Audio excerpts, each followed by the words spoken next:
Sherry Lomboy ng RWGF Philippines. Good afternoon po sa inyong lahat. Ayan, andito po tayo ngayon sa bagong farm po namin. Ito yung unang-unang ipapakita ko po sa inyo, yung pong mga fence na pinatayo namin dito, paglalagyan ng mga stag. Ayan, meron tayong mga hardening fence, pero puno na.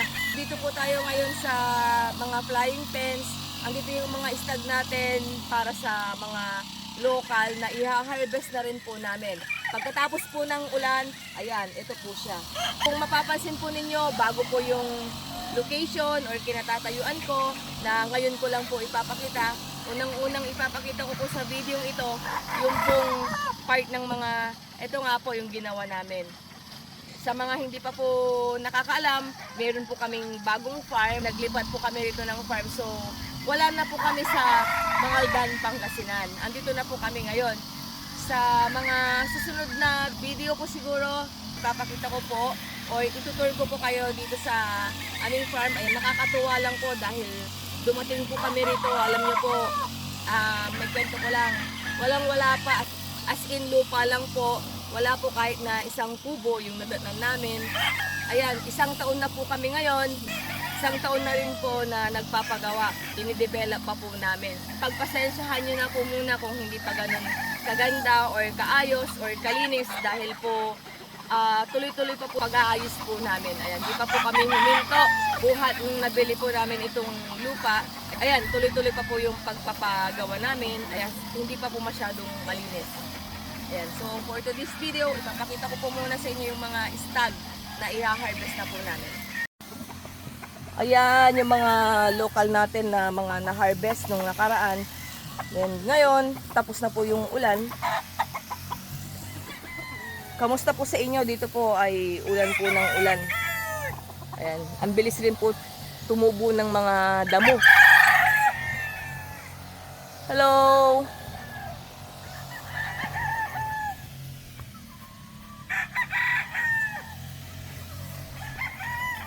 So, naririnig nyo po. Nag-grass cutter po sila.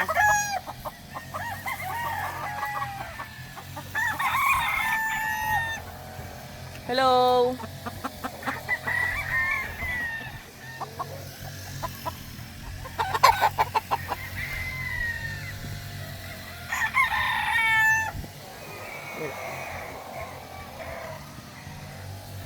Ayan, may baka sa kabilang bakod pero hindi na po sa amin.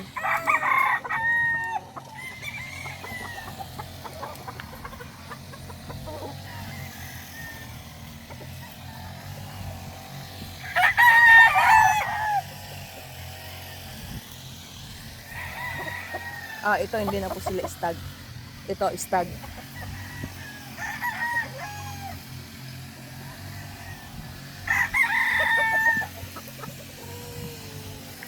Hello. Hi.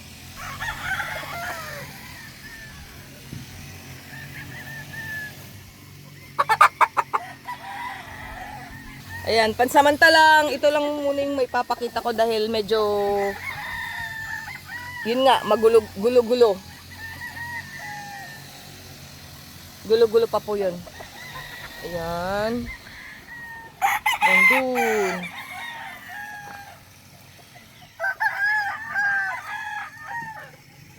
Yan po yung ating mga lokal. May nahalong materialis. Nakita ko si yellow-legged hatch ng Blackwater.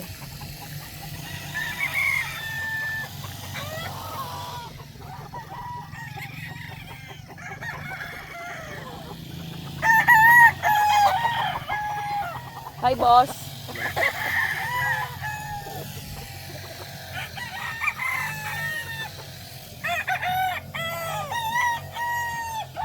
Na ipakita ko po sa inyo yung mga local na mga stag po natin. Alam niyo po ba, nung bago pa lang yung farm po namin, hindi pa po namin masyadong na-develop. Ito po yung itsura niya.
mapapansin nyo po, medyo malaki na rin po yung improvement niya, pero hindi pa ganun kaayos.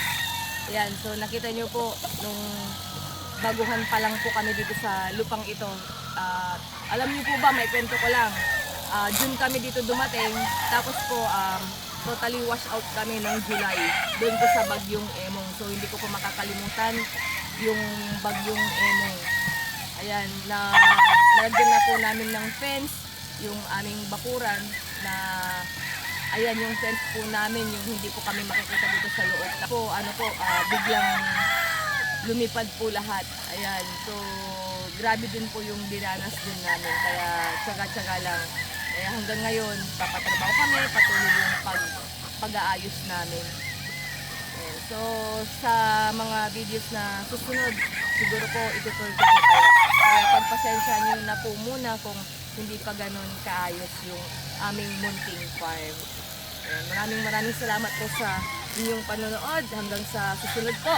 At sa walang sawang sumusuporta, shoutout po sa inyong lahat. Ayan, kita-kits po ulit tayo. Maraming salamat. Bye-bye po.